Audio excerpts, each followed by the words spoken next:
ऐसे में मुकाबले की शुरुआत हुई दिल्ली के टॉस जीतने को लेकर। जी हां, आज के इस रोंगटे खड़े कर देने वाले महामुकाबले में कप्तान अक्षर पटेल ने टॉस जीता और पहले गेंदबाजी करने का फैसला किया और विपक्षी टीम लखनऊ को बल्लेबाजी के लिए आमंत्रित किया था। फिर मुकाबला शुरू हुआ। रनों की बारिश करने के इरादे से लखनऊ की ओर से मिचेल मार्श और एडम मार्करम ओपनिंग बल्लेबाजी करने के लिए मैदान में उतरे। दोस्तों, इन दोनों ही बल्लेबाजों के कंधों पर इस महामुकाबले में अपने टीम को एक विस्फोटक ओपनिंग शुरुआत दिलाने की बड़ी जिम्मेदारी थी और दोस्तों ऐसा ही कुछ लखनऊ के ओपनिंग बल्लेबाजों से देखने को भी मिला। जी हां, मैदान में उतरे एडम मार्करम और मिचेल मार्श ने आते ही दिल्ली के तूफानी गेंदबाजों पर डाबा बोल दिया और विस्फोटक अंदाज में ताबड़तोड़ बल्लेबाजी करते हुए पहले 3 ओवर में स्कोर बोर्ड पर 34 रन लगा दिए। आपको बता दें, इसमें से 22 रन तो तीसरे ओवर में स्ट्राइक पर खड़े बल्लेबाज मिचेल मार्श ने बटोरे। दोस्तों, पावर प्ले में आज लखनऊ के ओपनिंग बल्लेबाजों का कुछ अलग ही तूफान मैदान में देखने को मिल रहा था, क्योंकि स्पिनर रहो या तेज गेंदबाज, दोनों ही बल्लेबाज दिल्ली के गेंदबाजों का बखूबी तरीके से सामना कर रहे थे और हर गेंद को सीमा रेखा के पार पहुंचाते हुए तेज गति से लखनऊ का स्कोर बोर्ड आगे बढ़ा रहे थे। लेकिन दोस्तों, तभी मैच का 5वां ओवर लेकर आए दिल्ली के जादुई स्पिनर गेंदबाज विप्रराज निगम ने लखनऊ की इस ओपनिंग जोड़ी को तोड़ दिया। जी हां, और ओवर की चौथी गेंद पर एडम मार्करम को बाउंड्री पर मिचेल स्टार्क के हाथों कैच आउट करवाते हुए लखनऊ को पहला झटका दे दिया। आपको बता दें, एडम मार्करम 15 रन बनाकर पेविलियन लौटे। ऐसे में जल्दी ही पहला झटका लग जाने के बाद अब लखनऊ की ओर से मैदान में उतरे विस्फोटक बल्लेबाज निकोलस पूरन। दोस्तों, भले ही लखनऊ अपना पहला विकेट गवा चुकी थी,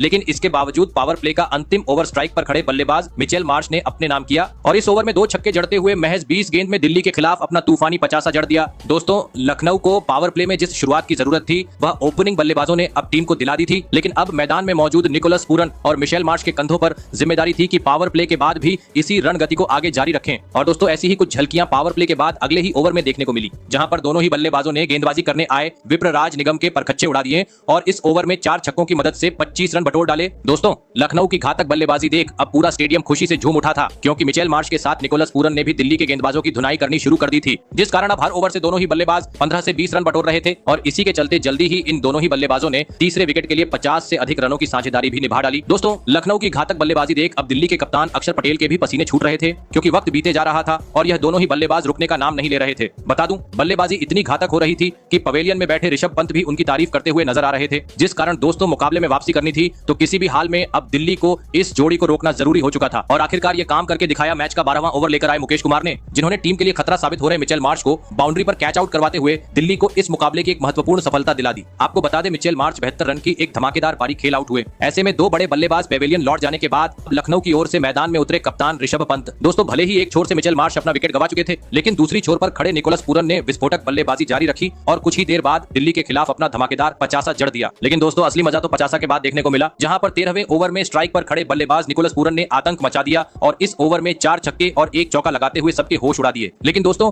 दूसरी छोर पर खड़े लखनऊ के कप्तान ऋषभ पंत दिल्ली के खिलाफ इस महामुकाबले में टीम के लिए कुछ खास योगदान नहीं दे पाए और आते ही गेंद को सीमा रेखा के पार पहुंचाने के चक्कर में कैच आउट होते हुए अपना विकेट गवा बैठे। आपको बता दें, ऋषभ पंत आज अपना खाता भी नहीं खोल सके। साथ ही दोस्तों, पंत के आउट होने के बाद टीम के लिए बहुमूल्य पारी खेल रहे इस निकोलस पूरन भी अपना धैर्य खो बैठे और मिचेल स्टार्क की अंदर आई हुई गेंद को सीमा रेखा के पार पहुंचाने के चक्कर में सीधा क्लीन बोल्ड होते हुए अपना महत्वपूर्ण विकेट गवा बैठे। आपको बता दें, निकोलस पूरन 30 गेंद में 75 रन की एक धमाकेदार पारी खेल आउट हुए। ऐसे में दोस्तों, एक के बाद एक 2 बड़े बल्लेबाज पेविलियन लौट जाने के बाद अब लखनऊ की ओर से मैदान में उतरे डेविड मिलर और आयुष बड़ोनी। लेकिन दोस्तों, दिल्ली के खिलाफ मैदान में उतरे नए बल्लेबाज आयुष बड़ोनी ज्यादा वक्त तक क्रीज पर नहीं टिक पाए और कुलदीप यादव की गेंद पर बड़ा शॉट खेलने के चक्कर में कैच आउट होते हुए वह 4 रन की पारी खेल पवेलियन चलते बने। वहीं इसके बाद मैदान में उतरे शार्दुल ठाकुर भी 2 गेंद बाद रन आउट होते हुए पवेलियन का रास्ता नाप लिए, जिस कारण दोस्तों एक बड़े लक्ष्य की ओर अग्रसर हो रही लखनऊ अब दबाव महसूस करने लगी थी, क्योंकि आप 5 बड़े बल्लेबाज आउट हो चुके थे। ऐसे में अब अंतिम 3 ओवर का खेल बाकी था। मैदान में उतरे शाहबाद अहमद। जरूरत थी अंतिम ओवर में आतिशी बल्लेबाजी करने की, लेकिन दोस्तों अंतिम ओवर में भी लखनऊ का विकेट गिरने का सिलसिला जारी रहा, जिस कारण लगने लगा अब लखनऊ 200 रन भी स्कोर बोर्ड पर लगाने में सफल नहीं हो पाएंगी। लेकिन दोस्तों, एक छोर पर खड़े डेविड मिलर ने अंत तक लखनऊ के लिए एक बेहतरीन पारी खेली और टीम का स्कोर 200 रन के पार पहुंचाते हुए यह महामुकाबला जीतने के लिए दिल्ली के सामने 210 रनों का विशाल लक्ष्य खड़ा कर दिया। ऐसे में दोस्तों, इसके बाद लखनऊ से मिले 210 रनों के लक्ष्य का पीछा करने दिल्ली की ओर से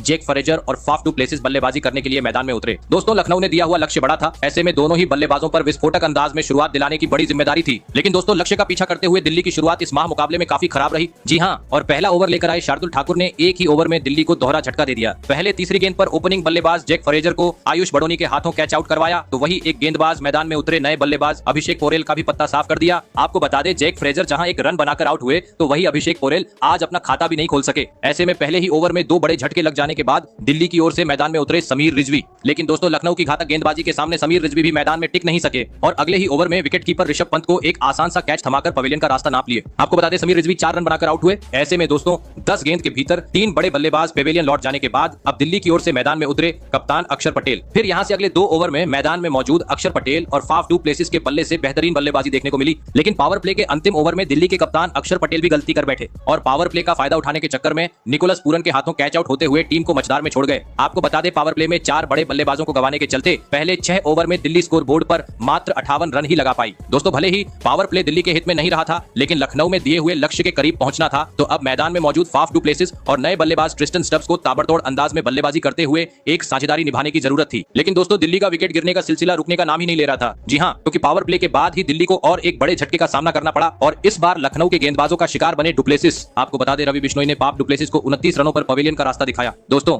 लगातार विकेट गिर जाने की चलती जीत अब दिल्ली से दूर होती जा रही थी। ऐसे में अब मैदान में उतरे आशुतोष शर्मा। जरूरत थी गेंद को समझते हुए विस्फोटक बल्लेबाजी करने की। और दोस्तों, ऐसा ही कुछ मैच के बारे में ओवर में देखने को मिला, जहां पर स्ट्राइक पर खड़े बल्लेबाज ट्रिस्टन स्टब्स ने लगातार 2 गेंद पर छक्के जड़ दिए। लेकिन दोस्तों, इन 2 छक्के लगाने के बाद बेहतरीन बल्लेबाजी कर रहे ट्रिस्टन स्टब्स गलती कर बैठे और अगले ही गेंद पर सीधा क्लीन बोल्ड होते हुए 34 रन की पारी खेल पवेलियन लौट गए। लगने लगा अब काफी आसानी से लखनऊ इस मुकाबले को अपने नाम कर लेंगी। लेकिन दोस्तों, इसके बाद मैदान में उतरे विप्रराज निगम ने आते ही आतंक मचा दिया और विस्फोटक अंदाज में बल्लेबाजी करते हुए इस मुकाबले का पूरा रूप की पलट डाला। जी हां, क्योंकि अब मुकाबला रोमांचक मोड़ पर पहुंच चुका था। अंतिम 24 गेंद पर 42 रनों की जरूरत थी, लेकिन तभी पहले ही गेंद पर विप्रराज निगम कैच आउट होते हुए अपना विकेट गवा बैठे। लेकिन दोस्तों, इसके बाद अगले ओवर में आशुतोष शर्मा ने 2 आसमानी छक्के और एक करारा चौका जड़ दिया। इस कारण अब 12 गेंद पर जीत के लिए 22 रनों की जरूरत थी, लेकिन तभी कुलदीप यादव रन आउट हो गए। लेकिन दोस्तों, इस ओवर में आशुतोष शर्मा ने एक आसमानी छक्का और एक करारा चौका भी जड़ा, जिस कारण अब अंतिम 6 गेंद पर 6 रनों की जरूरत थी। स्ट्राइक पर खड़े थे मोहित शर्मा, जहां पर दूसरी गेंद पर मोहित शर्मा ने 1 रन लिया, तो तीसरी गेंद पर स्ट्राइक पर खड़े बल्लेबाज आशुतोष शर्मा ने एक गगनचुंबी छक्का जड़ते हुए इस रोमांचक मुकाबले में दिल्ली को एक विकेट से एक ऐतिहासिक जीत दिला दी। तो दोस्तों, आपको कैसी लगी हमारी ये वीडियो, कमेंट करके जरूर बताइएगा। धन्यवाद।